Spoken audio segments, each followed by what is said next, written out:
Welcome to my channel. दुनिया में किसी भी इंसान के द्वारा फाइनेंशियल फ्रीडम हासिल करने के लिए उसकी फाइनेंशियल एजुकेशन का मजबूत होना सबसे ज़्यादा ज़रूरी होता है। और एक्सपर्ट्स की अगर माने तो फाइनेंशियल एजुकेशन को बढ़ाने का सबसे अच्छा तरीका है किताबें पढ़ना।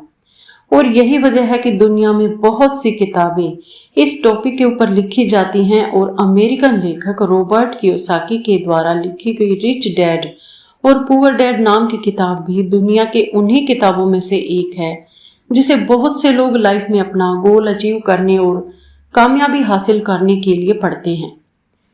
तभी तो फाइनेंशियल एजुकेशन के मामले में इसको दुनिया के सबसे फेमस किताबों में शुमार किया जाता है। और आज की वीडियो में हम आपको इसी रिच डैड पुअर डैड की पूरी बुक समरी के बारे में बताने वाले हैं। रिच डैड पुअर डैड किताब की कहानी लेखक रॉबर्ट कियोसाकी की अपनी खुद की लाइफ स्टोरी पर आधारित है। इस किताब में वो अपने दो पिताओं के बारे में लिखते हैं, जिनमें एक उनके असली पिता हैं जिनको उन्होंने पुअर डैड का टाइटल दिया है, और दूसरे उनके मुंह बोले पिता हैं जो कि असल में उनके एक दोस्त के पिता हैं और उनको उन्होंने किताब में रिच डैड का टाइटल दिया है। दरअसल उनके असली पिता बहुत ही ज्यादा पढ़े लिखे और हार्ड वर्किंग इंसान हैं, जो कि पेशे से एक टीचर होने के साथ ही फाइनेंशियली काफी कमजोर हैं। इसीलिए रॉबर्ट किताब में उन्हें पुअर डैड कहकर बुलाते हैं। वहीं दूसरी तरफ उनके मुंह बोले पिता सिर्फ 8वीं क्लास तक ही पढ़े हैं, लेकिन फाइनेंशियल एजुकेशन स्ट्रॉन्ग होने की वजह से वो अपने शहर के सबसे बड़े और सबसे अमीर बिजनेसमैन में शुमार किए जाते हैं। इसीलिए रॉबर्ट किताब में उन्हें रिच डैड भी कहकर बुलाते हैं। इसी पूरी कहानी में रॉबर्ट के रिच डैड उन्हें उनकी जिंदगी के अलग अलग पड़ाव पर 30 साल तक 6 ऐसी अहम शिक्षाएं देते हैं जो कि लाइफ में कामयाबी हासिल करने, अमीर बनने और हमेशा अमीर ही बने रहने के लिए बहुत ही जरूरी होती हैं। और रॉबर्ट के रिच डैड के द्वारा बताए गए 6 लेसन्स दुनिया के किसी भी इंसान को अमीर और कामयाब बना सकते हैं, फिर चाहे वो इंसान इतना ही कम पढ़ा लिखा क्यों ना हो। चलिए आज की वीडियो में हम आपको रॉबर्ट द्वारा किताब में लिखे गए सभी इंपॉर्टेंट लेसन्स के बारे में बताते हैं। इसमें सबसे पहला लेसन है rich don't work for money, money work for them. Robert के रिच डैड बताते हैं कि दुनिया के ज्यादातर लोग कई दशकों से एक विशेष तरह के सर्कल में फंसे हुए हैं और वे इसको सर्कल को रैट रेस कहकर बुलाते हैं। दरअसल आज दुनिया के ज्यादातर लोगों की जिंदगी का मकसद सिर्फ अच्छी कॉलेज में पढ़ाई करना, अच्छी नौकरी ढूंढना, शादी करना और फिर जिंदगी भर अपनी सैलरी से घर और कार जैसी चीजों के लोन भरते रहना ही बन गया है। लोगों को इस बात का एहसास ही नहीं होता कि इस तरह की लाइफ वो मेहनत तो सबसे ज्यादा करते हैं, लेकिन उनकी मेहनत का फायदा किसी और को ही होता है। असल में बहुत से लोग इस रैट रेस का हिस्सा बनकर नाखुश भी होते हैं, लेकिन फिर भी अपने मन के डर, लालच और जिम्मेदारियों की वजह से भी मजबूरी में इसका हिस्सा बने रहते हैं। रॉबर्ट के रिच डैड कहते हैं कि सबसे पहले इंसान को अपने डर को खत्म करना चाहिए और इस रैट रेस से बाहर निकल जाना चाहिए और फिर कुछ ऐसा काम करना चाहिए जिसमें कि आप पैसे के लिए काम ना करें, बल्कि पैसा आपके लिए काम करे। वो पुरानी कहावत है ना कि पैसा ही पैसे को खींचता है, ठीक उसी तरह आपको भी अपनी लाइफ में कुछ ऐसा ही करने की जरूरत होती है जिसमें कि आपका पैसा ही आपको कमा कर दे। इसमें दूसरा लेसन है keeping money is more important then making it. यानी कि दुनिया में आपको ऐसे बहुत से स्पोर्ट्समैन और सेलिब्रिटीज देखने को मिल जाएंगे जो कि एक समय तो काफी अमीर हुआ करते थे, लेकिन आज उनके पास कुछ भी नहीं है। असल में लोग इस तरह अमीर से गरीब इसलिए हो जाते हैं क्योंकि उनको फाइनेंशियली एजुकेशन नहीं मिली होती है, उनमें फाइनेंशियल एजुकेशन की कमी पाई जाती है। यानी उनके अंदर पैसे को मेंटेन और ग्रो करने का हुनर ही नहीं होता। रिच डैड इस फाइनेंशियल इलिटरेसी का एग्जाम्पल देते हुए कहते हैं कि पूरी दुनिया में घर एक एसेट माना जाता है, जबकि उनके अनुसार घर कोई एसेट नहीं बल्कि एक लाइबिलिटी होता है। क्योंकि एसेट तो वो होता है जो आपको पैसे को समय के साथ साथ और भी ज्यादा बढ़ा देता है, जबकि घर के मामले में आपको कई साल तक उसकी ईएमआई और लोन चुकानी पड़ती है, जिसके चलते आपकी जेब में पैसा आता ही नहीं बल्कि सिर्फ जाता रहता है। यानी कि रिच डैड सिर्फ उन चीजों को एसेट मानते हैं जो कि आपको घर बैठे पैसा कमा कर देती हैं।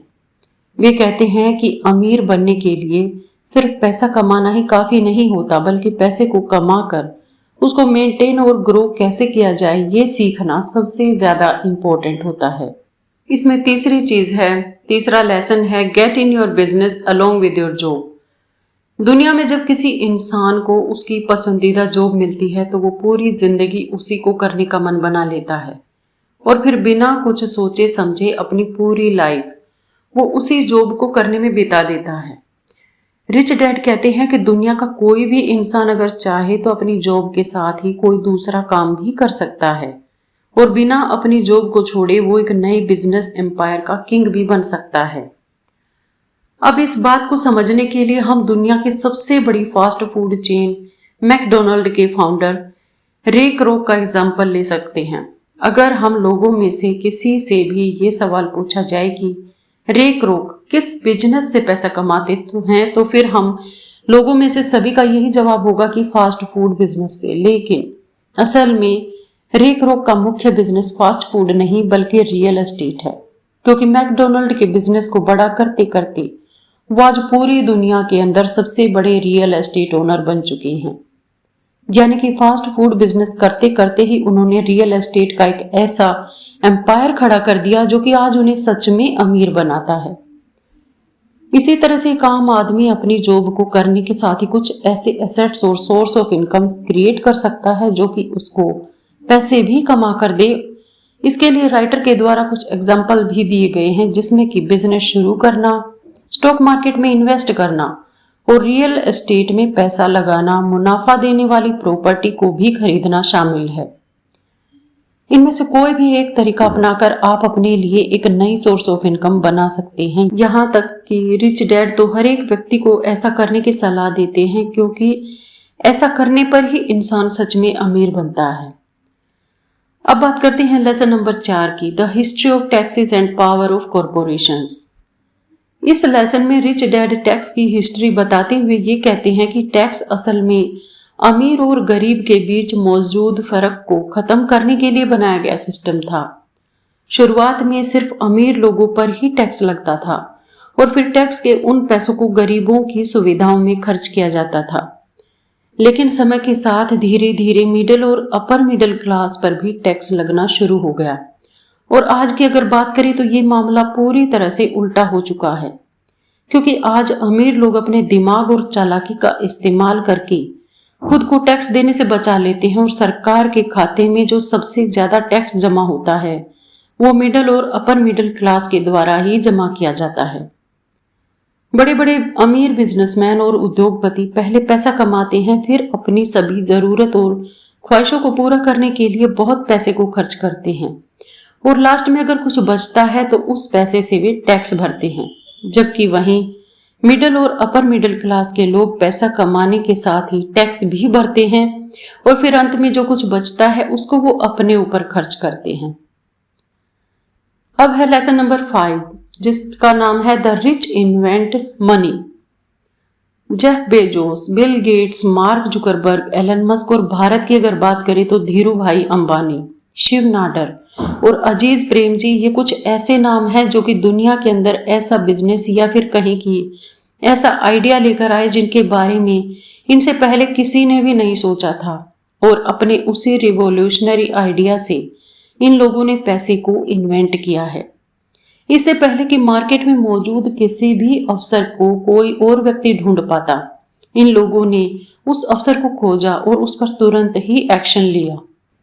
इसीलिए कहा जाता है इन लोगों ने पैसा कमाया नहीं बल्कि उसको इन्वेंट किया, क्योंकि ये दुनिया में उन चीजों को लेकर आए जो कि यहाँ पहले से मौजूद नहीं थी।